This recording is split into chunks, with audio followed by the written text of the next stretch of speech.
18 years ago, my father disowned me, saying, "Olivia, you're not worthy of the family name."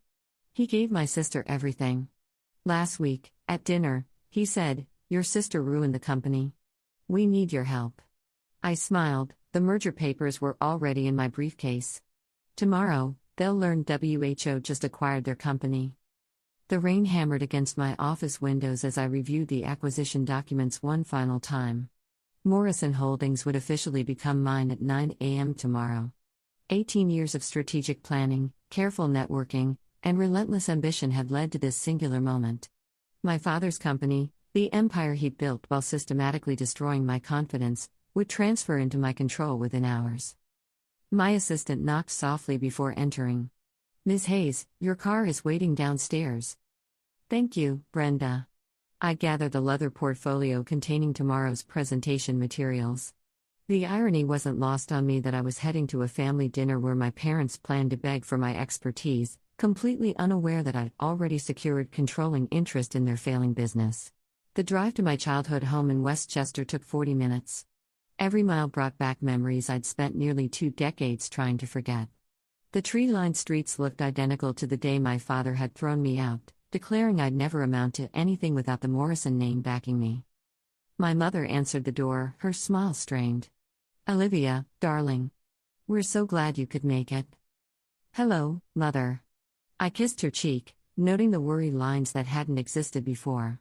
Financial stress had aged her considerably. My sister Natalie sat in the living room, her designer dress doing little to hide her obvious anxiety.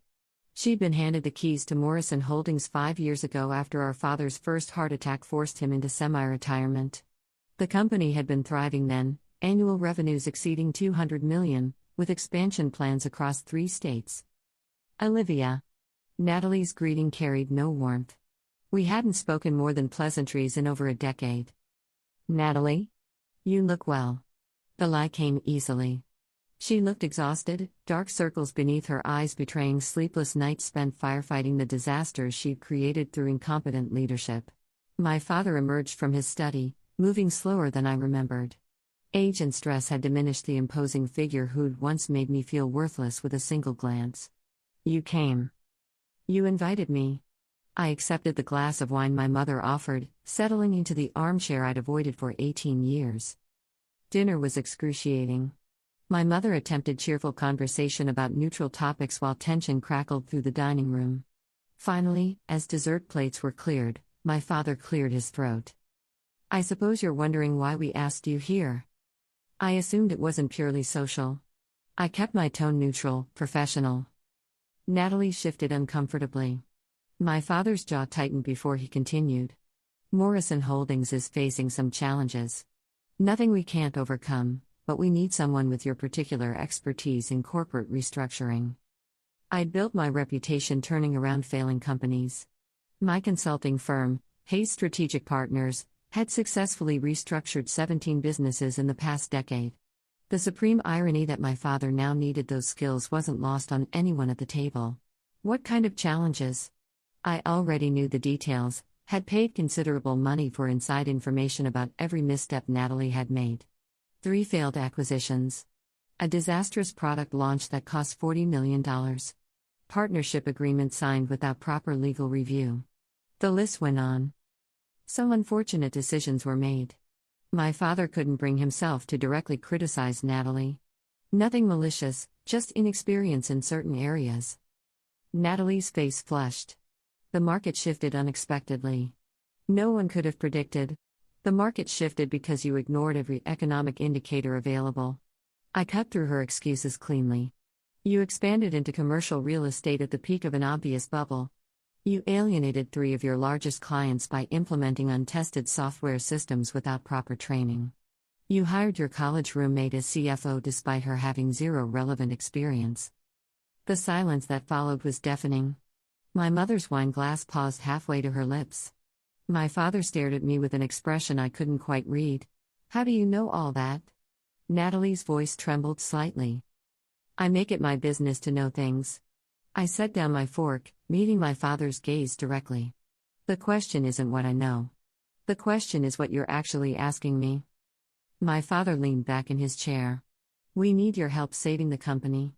You're the best at what you do, and despite our history, this is still a family business. The word family nearly made me laugh. This family had cast me out at 22 because I'd refused to marry Jeffrey Carmichael, the son of my father's business partner. I'd wanted to pursue my MBA instead of becoming a trophy wife for a man I barely knew. That decision had cost me everything: my trust fund, my connections, even my relationship with my younger brother, who'd been forbidden from contacting me. I remembered the afternoon everything fell apart with crystal clarity. It was a Saturday in late September, unseasonably warm for New York. My father had arranged a lunch meeting at his club, insisting I attend. Jeffrey was there, along with both our fathers, discussing wedding dates and merger details as if I'd already agreed to everything. When I'd finally interrupted their planning to announce I'd been accepted to Columbia's MBA program and intended to enroll, the temperature in the room dropped 30 degrees. Jeffrey looked personally affronted, as though my educational ambitions were a deliberate insult to his marriage proposal. His father excused himself immediately, clearly uncomfortable with a conflict brewing. My father's response started quietly, which somehow made it worse. You're throwing away a guaranteed future for what? 2 more years of school? You already have your bachelor's degree. That's more education than most women need. Most women aren't interested in running a Fortune 500 company someday, I'd replied, trying to keep my voice steady. You're not running this company. That's not how this works. His tone shifted from disappointed to angry. I've built something here, Olivia. Jeffrey's father and I have been planning this merger for 3 years. You marrying Jeffrey solidifies everything: our families, our businesses, our legacy. Your legacy. Not mine. The argument escalated from there. Jeffrey tried playing peacemaker initially, suggesting we could delay the wedding until after my MBA. But my father shut that down instantly, sensing my resistance went deeper than timing concerns. If you walk away from this engagement, you walk away from everything, he'd said finally. No trust fund. No company position. No family support. You'll be making your own way in the world, and we both know how that will end. I called his bluff, believing he'd relent once he realized I was serious. Instead, he'd had my belongings packed and delivered to a storage unit within 48 hours. My credit cards were canceled. My apartment, which he'd been paying for, was no longer available. Even my car, a graduation gift, was repossessed since the title remained in his name. 22 years old with $11,000 in my personal savings account, no job, and suddenly no family. I'd crashed on my friend Angela's couch for 6 weeks while working temp jobs and applying to graduate programs with financial aid packages. Columbia came through with a partial scholarship and student loans that would take me 8 years to repay. Those first months were brutal in ways I'd never discussed with anyone. I'd been raised with every advantage money could provide, and suddenly I was checking price tags at the grocery store, walking 40 blocks to save subway fare, wearing the same 3 professional outfits in rotation because I couldn't afford more. But something unexpected happened during that struggle. Each small victory, landing a better temp position, acing a graduate school exam, successfully negotiating my first consulting contract, built a foundation of confidence that had nothing to do with my family name. I wasn't succeeding because I was a Morrison. I was succeeding because I was capable, hardworking, and smarter than most people in the room. My father had meant his ultimatum as a threat, assuming I'd come crawling back within months. Instead, he'd accidentally given me the greatest gift possible: the opportunity to discover who I was without the Morrison legacy hovering over everything. What exactly are you offering? I asked. A consulting position. Generous compensation, naturally. Full access to all company records and decision-making processes. Under whose authority? Would I report to Natalie? My sister's expression could have curdled milk. My father hesitated before answering. You'd report directly to me. Natalie would maintain her CEO position, but you'd have veto power over major decisions until the company stabilizes. It was more than I'd expected him to offer and simultaneously far less than I deserved. The old me, the girl who'd desperately craved her father's approval, might have jumped at the opportunity. That girl was long gone. I'll need to review the financials before making any commitments. I pulled out my phone, making a show of checking my calendar. I can meet with your accounting team next week. Actually, we were hoping for something more immediate. My father's desperation was showing through the cracks in his authoritative facade. The board is meeting on Friday. Having you there would signal that we're taking aggressive action to correct course. Friday is 3 days away. You expect me to analyze an entire company's worth of financial data in 72 hours? You've done it before. He wasn't wrong. I'd built my reputation partly on my ability to quickly assess complex situations. Fine. Have everything sent to my office by tomorrow morning. Every document, every contract, every financial statement from the past 5 years. Relief flooded my mother's face. Natalie looked like she'd swallowed something bitter. My father nodded slowly. Thank you, Olivia. I know our relationship has been strained, but this means everything to your mother and me. I stood, gathering my purse. I haven't agreed to help yet. I've agreed to review the situation. Those are very different things. The drive back to my apartment in Manhattan gave me time to savor the moment. They had no idea that tomorrow morning, while they were sending me files I'd already reviewed, my lawyers would be filing the final acquisition paperwork. By the time I walked into that board meeting on Friday, I wouldn't be there as a consultant. I'd be there as the new owner. My apartment overlooked Central Park, a far cry from the cramped studio I'd lived in when I first left home. That apartment had rats and a radiator that barely worked. I'd eaten ramen for months, working 3 jobs while completing my MBA at Columbia. My father had predicted I'd come crawling back within 6 months. Instead, I'd graduated top of my class and landed a position at McKinley Consulting. My phone buzzed with a text from Gregory Chen, my lead attorney. Everything's set for tomorrow.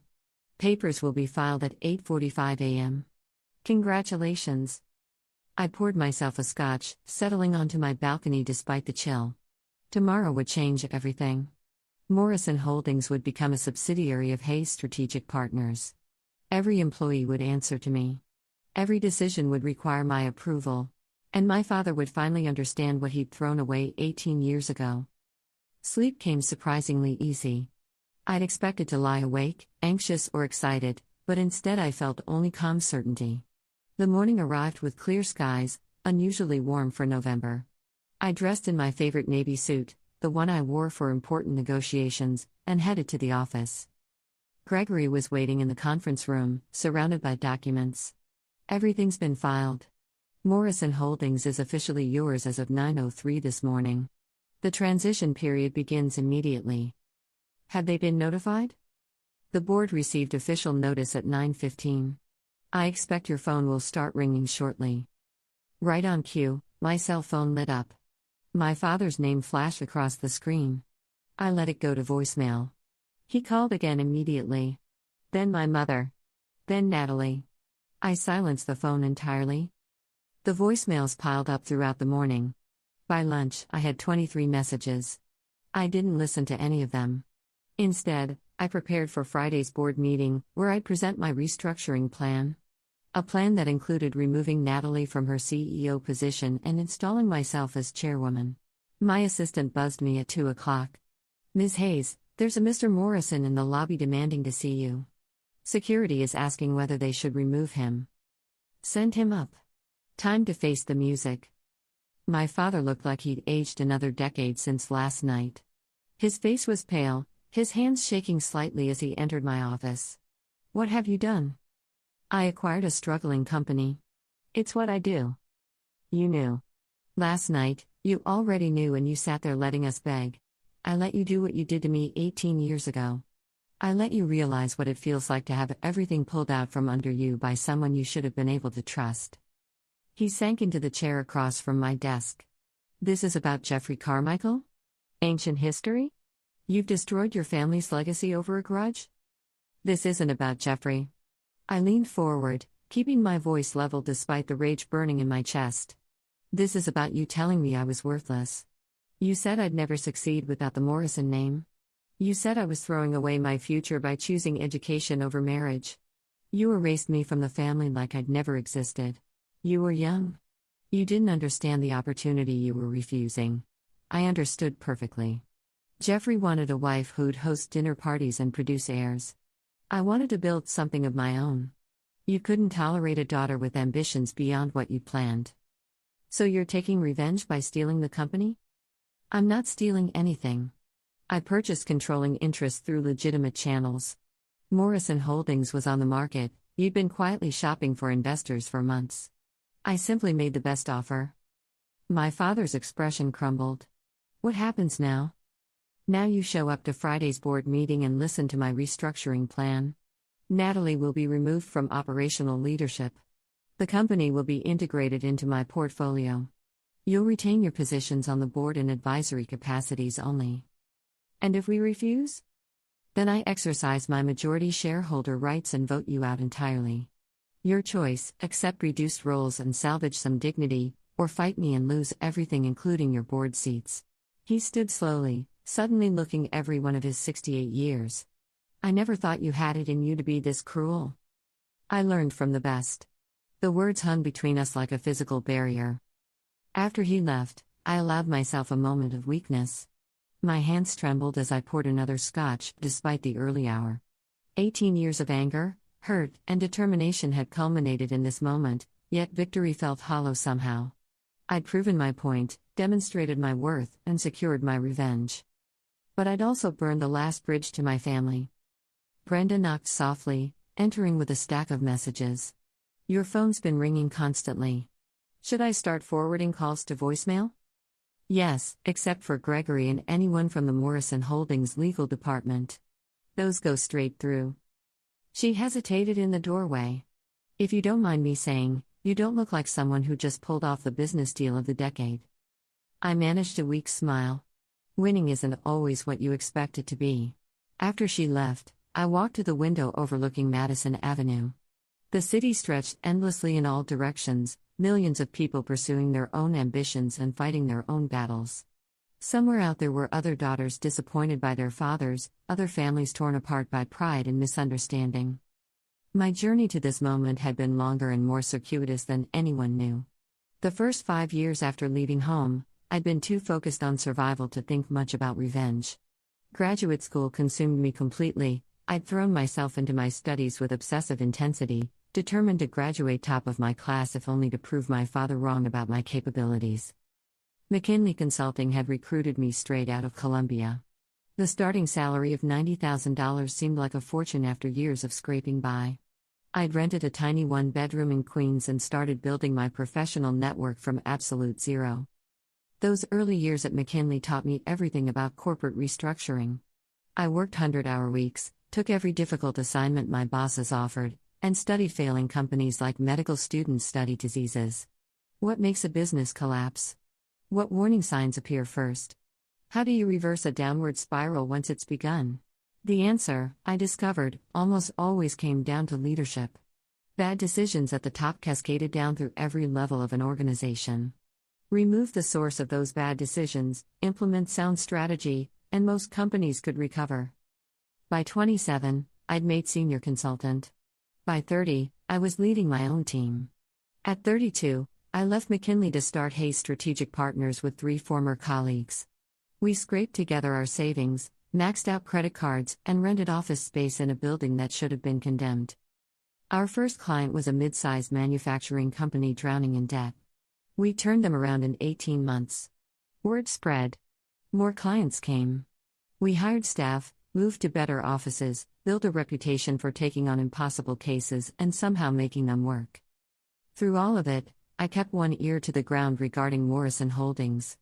I tracked their quarterly earnings, read industry coverage of their expansion plans, and maintained friendships with people who worked there or did business with them. I told myself it was just professional interest in a competitor. The truth was, I was waiting. I knew eventually my father would stumble. He was a decent businessman but not an exceptional one. He'd inherited a thriving company from my grandfather and maintained it through conservative strategy and established relationships. But the business landscape was changing rapidly. Companies that didn't adapt got left behind. When he handed control to Natalie 5 years ago, I'd actually felt a flicker of hope that maybe she'd surprise everyone. We'd never been close, but I didn't wish failure on her. Maybe she'd inherited grandfather's business instincts. Maybe she'd prove herself capable. Instead, she'd made every rookie mistake possible and invented a few new ones. I watched from a distance as she drove the company toward a cliff, each quarterly report worse than the last. Part of me wanted to feel vindicated. See, Father, you chose wrong. Part of me just felt sad that the company grandfather built was being destroyed through incompetence and ego. 18 months ago, I'd learned through back channels that Morrison Holdings was quietly shopping for investors. The board was panicking, and my father was too proud to publicly admit the company needed saving. They were looking for someone to inject capital in exchange for minority ownership, enough to stabilize operations without surrendering control. That's when I'd started planning the acquisition in earnest. I had the capital by then. Hayes Strategic Partners had made me wealthy beyond anything I'd imagined during those ramen-eating years. But I needed more than just money. I needed leverage, inside information, and perfect timing. I spent 14 months preparing. I cultivated relationships with Morrison Holdings suppliers and learned which contracts were coming up for renewal. I befriended several board members socially, never mentioning my family connection, just casually crossing paths at industry events and building rapport. I hired private investigators to document every one of Natalie's disasters in excruciating detail. Most importantly, I identified every single investor my father approached and made them better offers for their shares. Not to buy Morrison Holdings outright, not yet, but to secure enough proxy votes that when the time came, I'd have the support I needed. The pieces fell into place slowly, methodically. Every step carefully planned and executed. And then, 2 months ago, I made my formal offer to acquire controlling interest. Through a shell corporation, of course. My father would never have accepted if he'd known the buyer was me. The offer was generous enough that the board couldn't refuse, but structured specifically to prevent my father from maintaining operational control. By the time he realized what was happening, the contracts were already signed and filed. The only thing left was the notification, which I deliberately timed for the morning after our family dinner. My phone rang again, my brother Cameron this time. I'd barely seen him since the disownment. He'd been 14 then, confused and caught in the middle.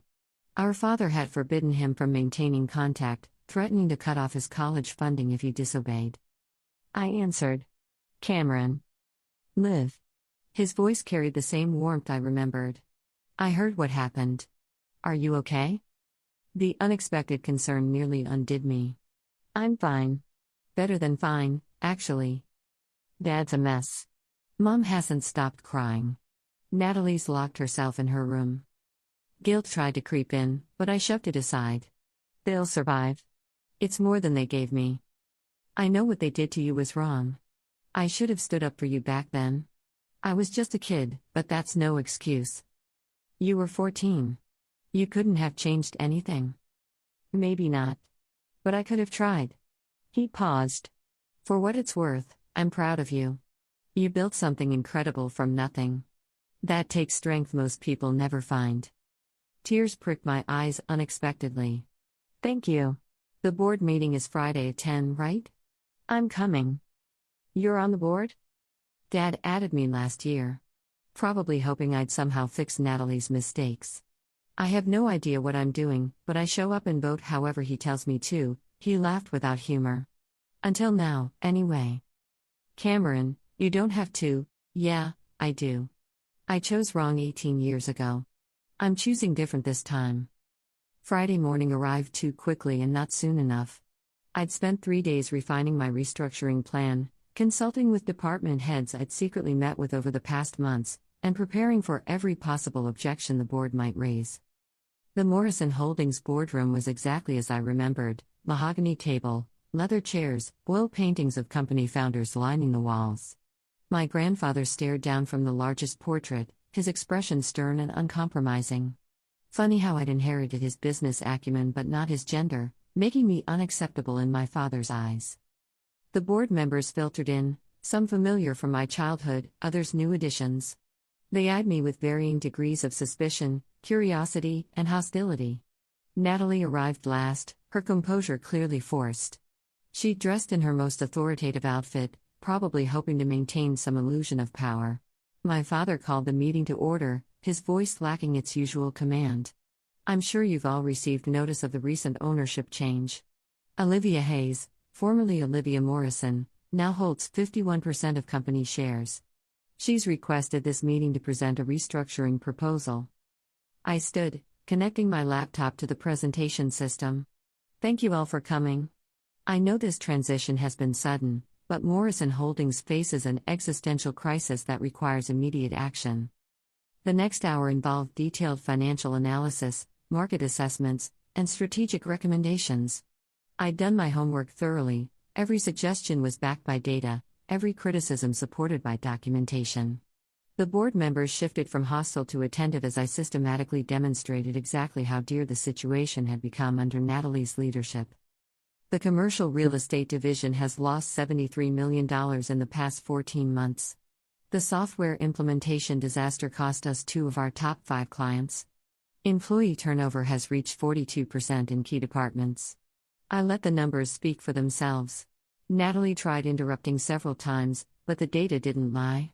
Her decisions had been catastrophic, driven by ego and inexperience rather than sound business strategy. My recommendation is complete operational restructuring. This includes immediate leadership changes, portfolio rebalancing, and strategic divestment of underperforming assets. I pulled up the next slide. Effective immediately, I'll be assuming the role of CEO and chairwoman. Natalie Morrison will transition to a special projects advisor position, allowing her to contribute without operational authority. The room erupted in objections, primarily from my father's oldest allies. I'd expected this. If anyone would like to propose an alternative candidate for CEO, I'm open to discussion. However, that person would need demonstrable experience in corporate turnarounds, strong industry relationships, and the trust of our remaining major clients. I paused. 3 of whom have already contacted me personally to express relief at the ownership change. That silenced most of the opposition. Our clients had been quietly panicking as Natalie ran the company into the ground. My reputation preceded me, they knew I could fix this. Cameron spoke up from the end of the table. I moved to accept Olivia Hayes as CEO and chairwoman of Morrison Holdings. My father's face went pale. He hadn't expected his son to break ranks so publicly. Second, the voice belonged to Thomas Hartford, the board member who'd served with my grandfather.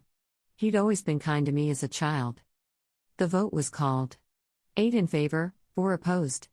My father and Natalie abstained, probably unable to bear voting either way. Motion carries. I tried to keep triumph out of my voice. Thank you for your confidence. I'll be scheduling individual meetings with each department head next week. In the meantime, all major expenditures require my written approval. Natalie stormed out immediately after the meeting adjourned. My father lingered, looking lost. I'd like to schedule a one-on-one meeting with you, I told him quietly. There are operational matters we need to discuss, particularly regarding client relationships you've maintained. He nodded slowly. Tuesday work for you? Tuesday's fine. My mother appeared in the doorway as other board members filed out. She looked smaller somehow, diminished by recent events. Olivia, could we talk privately? We moved to a smaller conference room. My mother sat carefully, her hands folded in her lap. I know I can't undo what happened 18 years ago. I should have stood up for you. I should have fought harder against your father's ultimatum. Why didn't you? The question had haunted me for nearly 2 decades, because I was a coward. Her honesty surprised me. I'd spent my entire marriage deferring to your father's judgment. When he insisted you were making a mistake, I convinced myself he knew best. By the time I realized how wrong we'd been, you were gone and too proud to come crawling back. Would you have welcomed me if I had? I don't know. I'd like to think yes, but I've never tested my courage against your father's will. She looked up, meeting my eyes directly. I'm not asking for forgiveness. I don't deserve it. But I am asking if there's any possibility of rebuilding something between us. The question deserved consideration. My mother had been complicit in my exile, but she'd also been trapped in her own way, raised in an era when wives didn't challenge their husbands, taught that family unity meant accepting the patriarch's decisions without question. I don't know, I answered honestly. Right now, I'm focused on saving this company. Everything else is secondary. That's fair. She stood to leave, then paused. For what it's worth, your grandfather would be proud of you. He always said you had more business sense than anyone else in the family. Your father couldn't stand hearing it. That revelation struck deep. My grandfather had passed away when I was 19, 3 years before the final confrontation with my father. He'd been grooming me to eventually take over the company, much to my father's irritation. After his death, my father had immediately redirected all succession planning toward Natalie. The next 6 months became a blur of 18-hour days and relentless restructuring. I sold off the commercial real estate division at a significant loss but managed to recoup more than Natalie's advisors had projected. The software systems were scrapped entirely, returning to our proven operational methods. I personally met with every major client, rebuilding relationships my sister had damaged. Employee morale improved almost immediately. Turnover dropped to 12% within 90 days. The company culture shifted from anxious chaos to cautious optimism. I kept Natalie on payroll despite advice to terminate her entirely. She worked on minor projects, mostly research assignments that kept her busy without giving her authority to cause damage. We rarely spoke beyond necessary professional communication. My father attended every board meeting, offering input when requested but no longer trying to control decisions. Our Tuesday meetings became regular fixtures, awkward at first, but gradually evolving into something resembling collaboration. He knew the industry intimately, and I needed that institutional knowledge to navigate certain client relationships. One evening, about 8 months after the acquisition, he lingered after our meeting. The quarterly numbers are impressive. You've accomplished more in 8 months than I managed in the last 5 years. You built something worth saving. I'm just course correcting. That's generous, considering I nearly destroyed it. He sat back down, looking tired. I owe you an apology. Not just for the acquisition, for everything that came before. I'd waited 18 years to hear those words, yet now they felt anticlimactic somehow. Why did you push so hard for me to marry Jeffrey? Because I was terrified. The admission clearly cost him.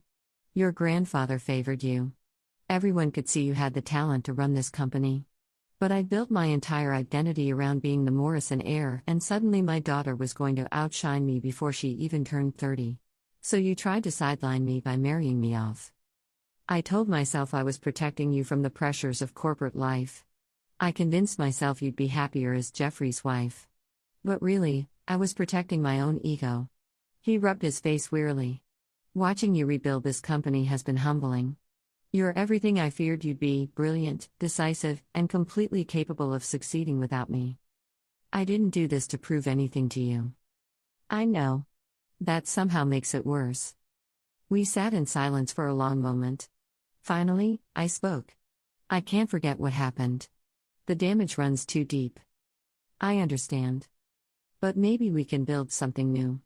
Not parent and child, that ship sailed years ago. But perhaps colleagues who share history. His eyes brightened slightly. I'd like that. Cameron became my unexpected ally through everything. He joined the company officially, working in business development where his natural charm proved valuable. We had lunch weekly, slowly rebuilding the sibling relationship we'd lost. He never pressured me to reconcile with our parents beyond professional necessities, understanding that some wounds needed time to heal if they ever would. My mother and I maintained careful distance. We were polite at family functions, cordial in professional settings, but the warmth of a mother-daughter relationship never materialized. Some bridges, once burned, couldn't be fully rebuilt. Natalie eventually left the company entirely, taking a generous severance package to pursue other interests.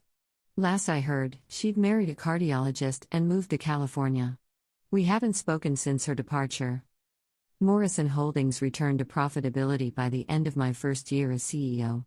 By year 2, we'd exceeded our previous peak revenues.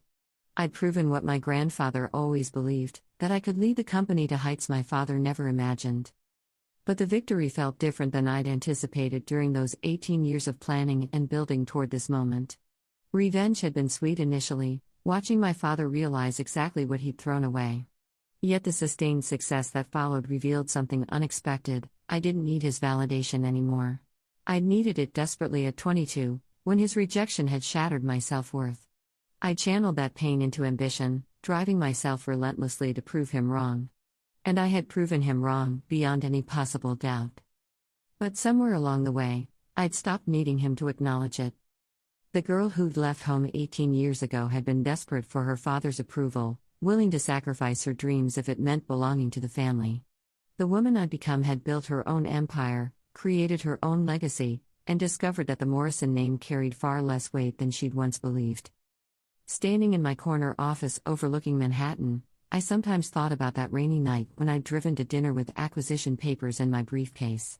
I'd felt so powerful then, knowing I held their fate in my hands.